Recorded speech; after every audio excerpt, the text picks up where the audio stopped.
What a performance. Like, oh my God. Nathan MacKinnon, Alex Newhook, Stanley Cup champions. You wake up this morning, you have a ton of adrenaline. Graham from Global's coming over.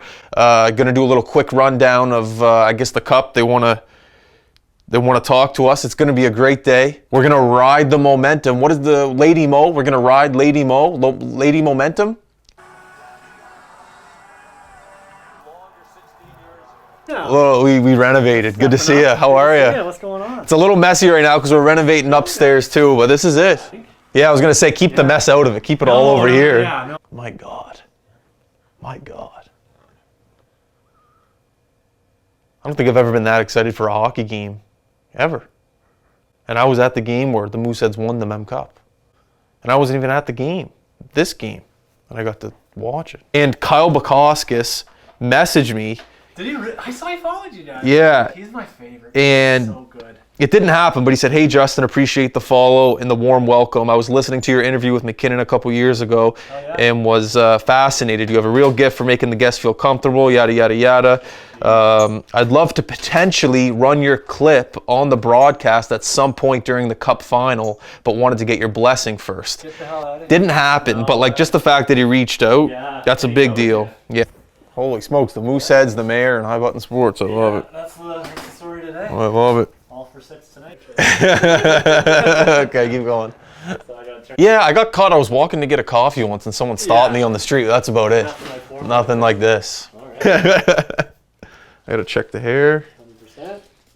Still have the playoff beard. I love it. So yeah, let's just talk about last night. You're watching the game. What are you thinking when you see Nate finally hoisting the Stanley Cup? I don't know.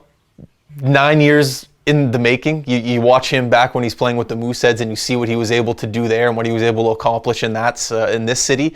And to go to Colorado and go through that grind of trying to win a cup. We all know that he was unsuccessful a couple years. But for it to happen this year, 9 years later after winning the Memorial Cup for Halifax, it just feels like it's meant to be. You knew it was going to happen. It happened with Brad, Sid, and you just knew it was time for Nate, and it happened. And what are you thinking when you see him finally hoisting that thing? Just the pure joy he had when he was hoisting it, drinking out of the cup afterwards. You know, are you kind of feeling yourself? Honestly, I wasn't even thinking of Nate. I was thinking of everyone around him. There's so many people that support him from Nova Scotia, Atlantic Canada, whatever you want to call it. And when he was being interviewed by Kyle Bukauskas after at Sportsnet, he didn't mention himself once. He mentioned his teammates. He mentioned his family. He mentioned his friends.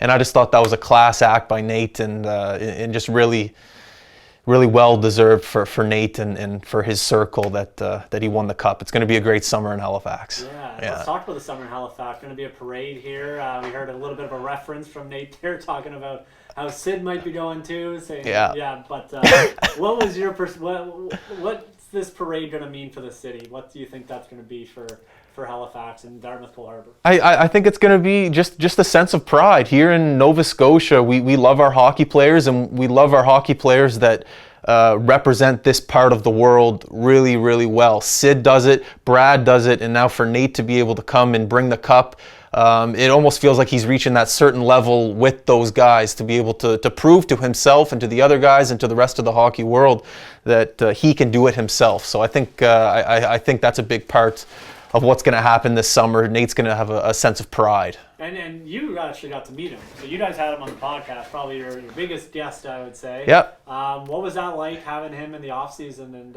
what was it like kind of watching him play after having him on your own show? Yeah, it was great. It just kind of humanized the guy. You know, you look up to him your whole life. You see him with the Mooseheads. You see him in the news all the time. But then when he's actually sitting across from you and you get to talk to him, you realize that he's just a guy.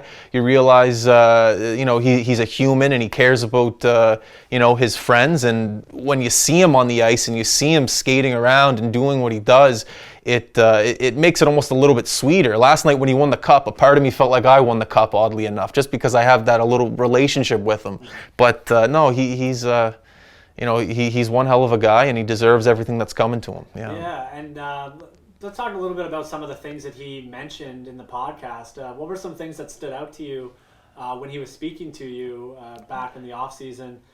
He almost like predicted that they were going to be the best team. What were some of those takeaways from the podcast? You could tell he was ready. Yeah. You could tell that in order to see success in this life, you have to go through a little bit of failure. And you could tell he wasn't upset about that. He knew that he was going through the process. And for being, I think at the time he was 24, 25, he's still relatively young. And for him to have that maturity and say, you know, we're almost there. We almost have that one piece that we need in order to get over the hump. And you could just sense the maturity in him at a young age, and to go through the failure and now to get to the success. Like I said at the first question, you feel like it's just meant to be, because he knew the process wasn't going to be easy, and he grinded it out, and now he's a Stanley Cup champion. Yeah, now he's going to have his turn having his own parade, and I think that's going to bring the whole city together, so it's exciting. It's going to be unbelievable. I can't wait to be at the parade. Maybe we'll get a mic on him somehow, get him mic'd up. I don't know, somebody. The brains are spinning here in the studio. We'll get some good content from it for sure. I'm going to ask the mayor this. I want to ask you this as well. Do you think that it should be the home of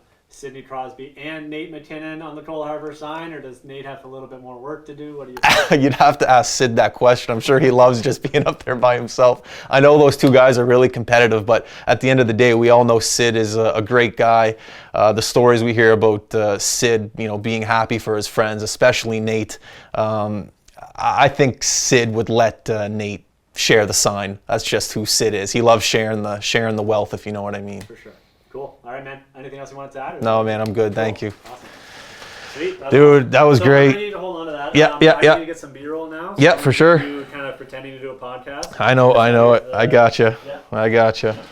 Don't forget your mic. Oh, shit. Don't tell my boss. Right. See you, Graham. All the best.